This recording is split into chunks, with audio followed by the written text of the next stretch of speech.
Arsenal are beginning to cook. Here's everything we learned from Arsenal 5, Sporting Lisbon 1. It was a huge result for Arsenal. You feel since the international break, these guys are really turning up the heat. Obviously, the international break allowed certain players to get back to full fitness and recover. Look at someone like Bukayo Saka. He looks like a whole different person in the last couple of weeks. The Nottingham Forest result went under the radar. Obviously, people are talking about Liverpool's fine form, Manchester City's drop-off, obviously.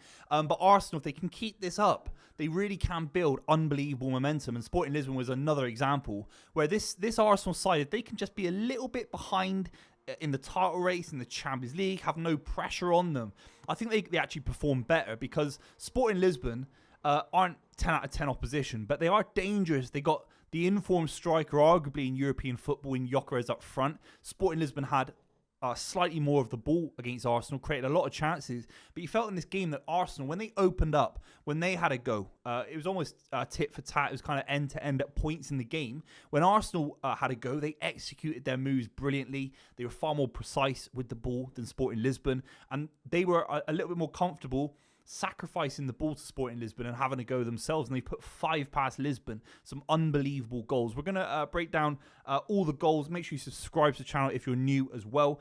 The first thing for me is that everything great about this Arsenal side is going through Martin Odegaard. It's absolutely ridiculous. This Arsenal side can play 5-10 yards further up the pitch and be confident they're going to keep the ball and not get counter-attacked because of Martin Odegaard's ingenuity. It was unbelievable. It was evident from the first minute. And Arsenal were able to open up Sporting Lisbon very, very early. The ball from Jurrien Timber across to Martinelli is absolutely disgusting. And Ben White obviously got a long-term injury, but this is where the kind of transfer strategy from Edu and Arteta does come into fruition, because Jurrien Timber, they've had to wait a year for this guy, but he's bang on. He isn't a deputy, he isn't an understudy. He's first choice. Whether it's left back or right back, we can debate that. But he is first choice. He's unbelievable. Offensively, very underrated. His quality of delivery is outrageous. And then defensively speaking, he's always in the right position. He's never getting turned in and out. And he's got as much pace as anyone else. And it's a minor miracle coming back from such a bad injury. But the ball across to Martinelli was exceptional. Martinelli needs to do more of that, running from wide into space, into the central areas. And he'll score way more goals. If someone like Luis Diaz picks up so many goals because Salah's firing things across the box, ultimately he has to be arriving in the box a little bit more, and he's a striker by definition. I think if you asked him hand on heart, what am I, he'd say I'm a striker playing on the left, a bit like maybe Rashford would say something similar. He has to be arriving in the box more, and I think he will score more goals. It's not always easy, don't get me wrong, and the ball across is just inviting anyone to tap it in. It was outrageous. Kai Havertz scores with a beautiful little assist from Saka as well to make it 2-0. At that point, it is very, very comfortable for Arsenal, and everyone's getting involved. A lovely little nutmeg on the keeper from Bukayo Saka. He looks a whole different person in the last couple of weeks. Obviously not involved with England. The freshness that Saka has. The thing with Saka is he's one of those that he'll never get injured. He'll never break down. He'll never refuse to play or kind of, some players I think lean on managers and try and get rotated, and they don't want to play every minute. In my opinion, there are examples in modern history. There are examples, and Saka wants to play every minute of every game, and Arteta has given him license to do that. But at such a young age, he's still developing. He's still got a massive ceiling. The best thing for him is rest sometimes, because he's got that level. He's now at that level for at least the next 5 to 6 years. And it is about rotation in a big way. And Arteta, if he can just tweak how Saka's rotated in certain games, he has to start against Lisbon because there's massive pressure on Arsenal to, climb that table and give themselves a favourable draw in the Champions League. But the rotation in certain other games coming up in December, particularly when it becomes a game every 3 days, Saka's freshness is as pivotal as wrapping up Martin Odegaard with obviously a few injury concerns in the last couple of years. Not major ones, but it's about freshness that Mikel Arteta has to get right in a big way. The third goal, Gabriel, it's his first goal in the Champions League. The ball from Declan Rice, and Declan Rice was outrageous in this game. He's been given so much more license to roam, to express himself, to be that kind of West Ham figurehead. And he was that at the start of his Arsenal career. It's been a largely successful time at Arsenal, don't get me wrong. The last couple of months when Arsenal were struggling, he felt limited. He felt kind of closed off a little bit about what he wants to do. And I arguably sacrificed his game for what Arsenal needed in midfield. Now that Partey's in such good form, and it's not even just form, it's fitness as well. He's playing every minute of every game almost. It feels like he's playing all the time, Partey, starting all these games. He's allowing Declan Rice and Odegaard to flourish. This Arsenal midfield is far better when it's Partey, Odegaard and Declan Rice. And I think a lot of Arsenal fans were calling for this at the start of when Declan Rice first joined. When Declan Rice first joined, it was Partey at right back. And he was trying to mix it up with Jorginho and stuff like that. Declan Rice needs someone behind him. He can't be the deepest midfielder, in my opinion. And when he is, he can do outrageous things. He was linking up play very, very well. The ball in for Gabriel is outrageously good. It really is. I don't think the keeper can come and get it because it's moving away from the keeper. Then it comes back onto Gabriel.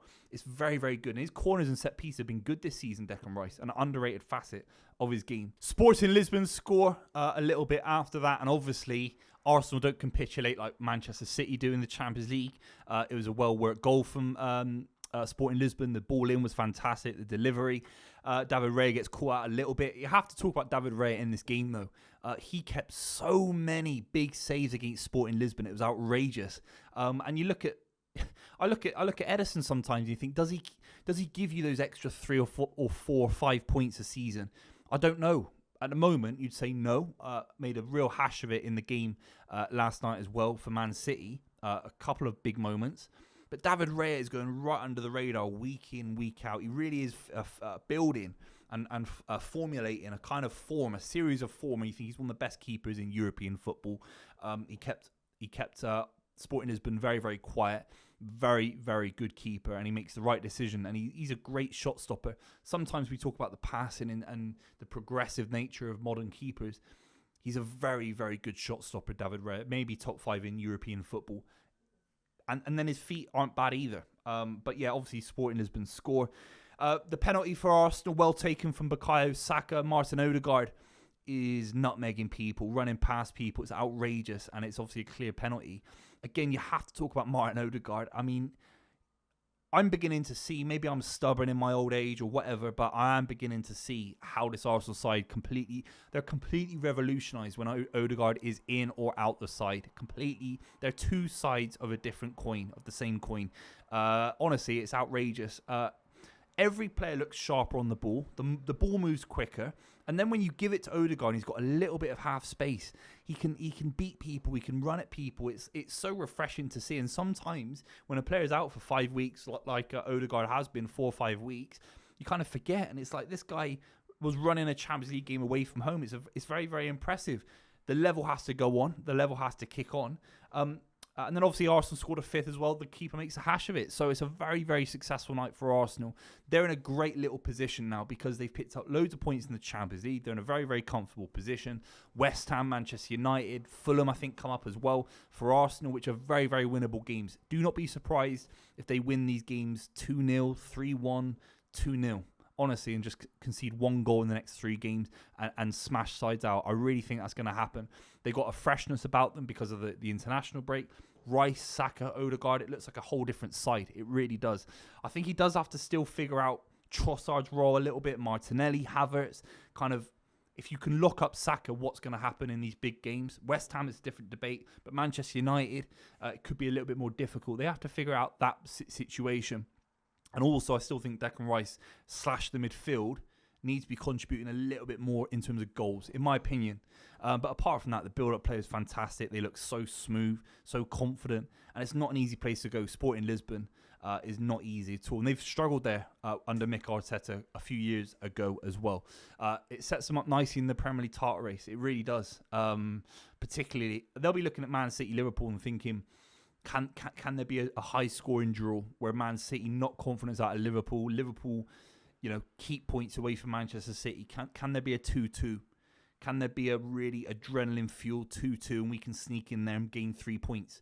That will be what they'll be thinking about. It was a great platform for Arsenal to be doing well in the next few weeks. It's crucial for Arsenal to do so, particularly with Man City slipping away. Let me know what you think in the comments down below. If you made it this far, make sure you subscribe. Let me know what you think, and I'll see you very, very soon.